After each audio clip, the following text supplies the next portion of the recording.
Okay, a brief tutorial here on how to use the job screen. Some people call them orders, job, order, same thing. When the phone rings and a customer calls and he says, hey, I want something for 10 o'clock today, but based on the weather, I'll call you back or let you know. Okay, so this was when we want to start entering a customer. The percent here is a wild card. It shows all the customers we have in the system right now. This is just a test database, so we have a few here. But if we knew it was Swims Construction that called, we start typing S and it filters all of those. We only have one customer that starts with S, so let's select that. It said it was a weather permitting. Will call is kind of the same thing, except weather permitting would be if it's good weather, go ahead and batch it. Will call is do not order it until they call. And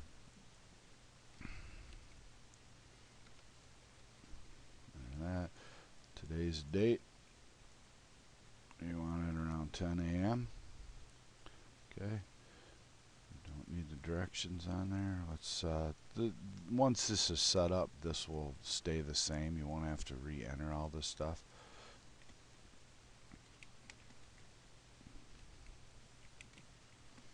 Okay, now let's save these changes. Let's map this to better calculate the travel time and the distance. So when we click the map it button, it tells us we can move this push pin to get the exact location. So if we wanted to zoom in and select the exact location where the job is, we can do that. Save the directions to job. So it's 13 miles, but the travel time is about 19 minutes. Okay, now let's add products. He said he wanted a 3500 mix. So by starting to type a 3, we get a drop down here of all the mixes that match. Again, if you're not sure, you want to select products, enter the percent, you see all the products that are in the system right now. Okay, 20 yarder, let's add this item. The fuel surcharge is set up as a default to go on all the tickets, and when the price of gas comes down, we can remove that. He also said he wanted fiber mesh, so let's put that on there. It automatically defaults to the same quantity because since it's a per cubic yard item. Let's add that item, save the changes. When we can exit out of here or just click on the loads screen. Now we see here that we have a load, another load for Swims Concrete at 10 a.m. today.